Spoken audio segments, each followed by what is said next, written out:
Racism definitely took a toll on black male-female relationships, especially in the 1960s, because in the 1960s, black men and black women, they were doing what they were supposed to have done for a long time, which was fight together against white supremacy, against racism.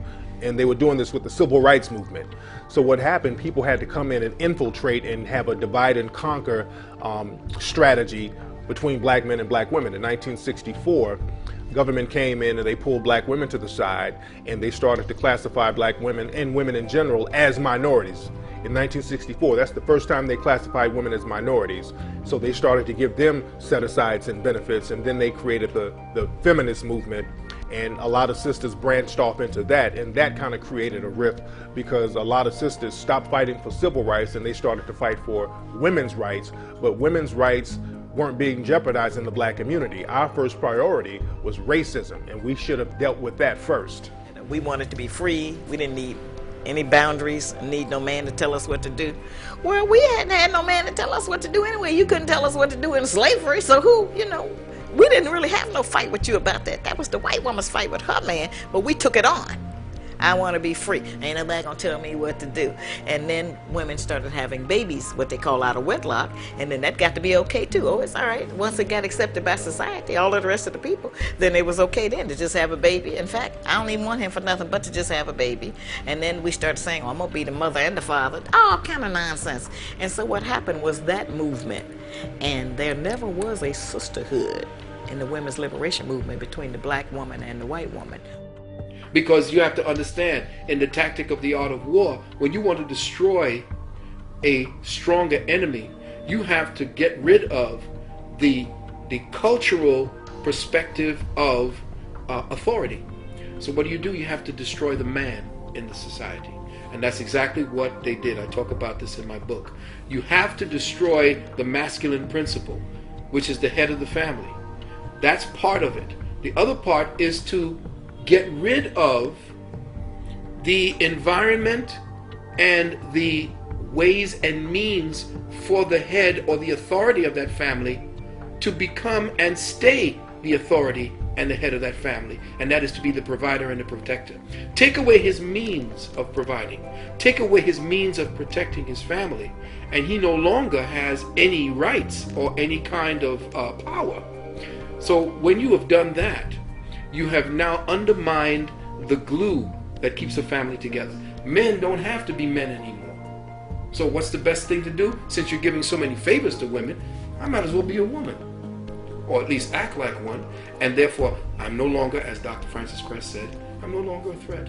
If whites are involved in their genetic survival and they are threatened by black male masculinity, then it will occur, I have to reduce his masculinity.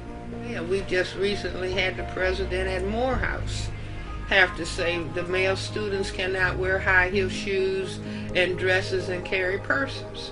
So something is happening, again, within the total context of a system of racism, white supremacy. Neely Fuller, who wrote the textbook for victims of racism a number of years ago, in the mid-70s, he used to say in the system, because he was the first person to talk about racism as a system, and he said that as the system of racism, white supremacy moves on, the system is going to have black men wearing dresses. Now, to hear that in the 70s, people said, oh, this is way out. And here we are. Do you see, there's some black pediatricians who are saying we are developing epidemic levels of the effeminization of young black males.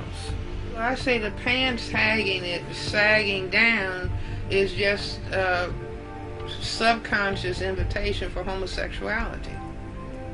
You see, it's revealing the buttocks. See, so the pants are getting lower and lower and lower. The next step is to step out of the pants altogether.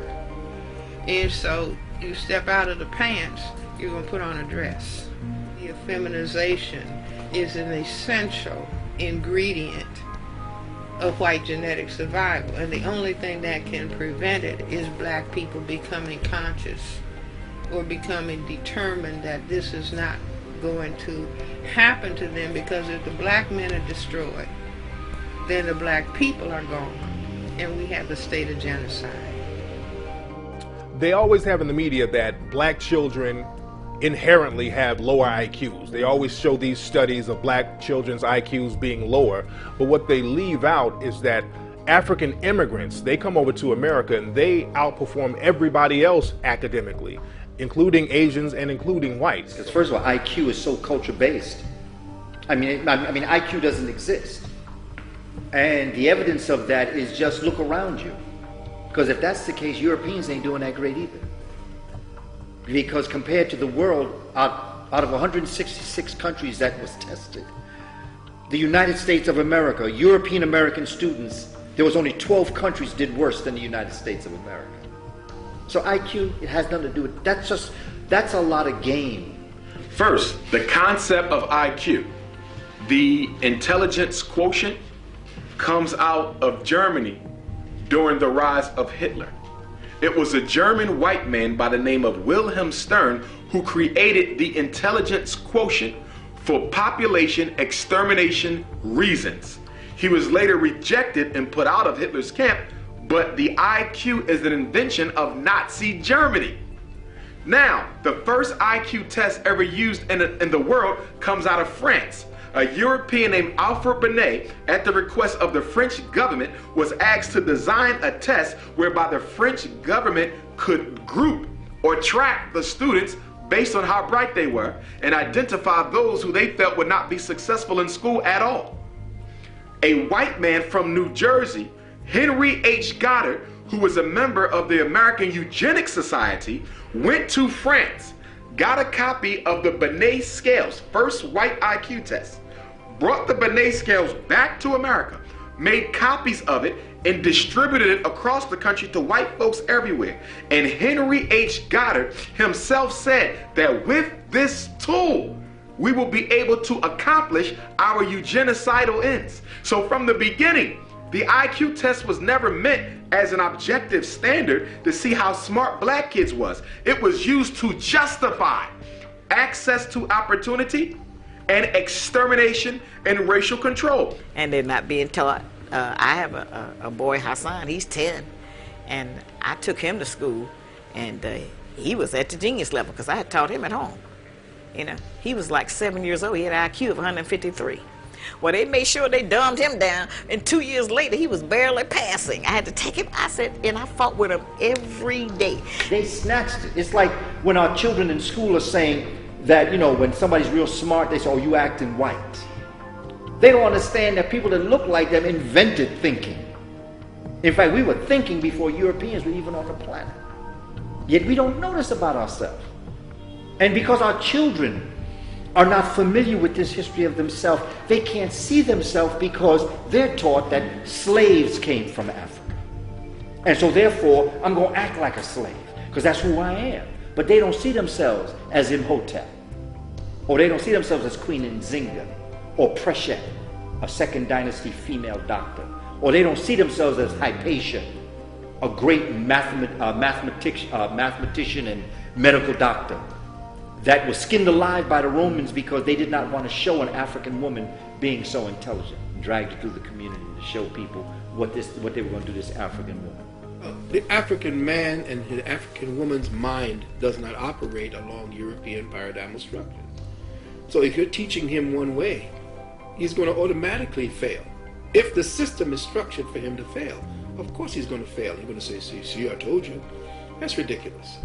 We know that genius is definitely and always has been in the African mind, because everywhere you go on the planet, you see African genius once left to its own accord.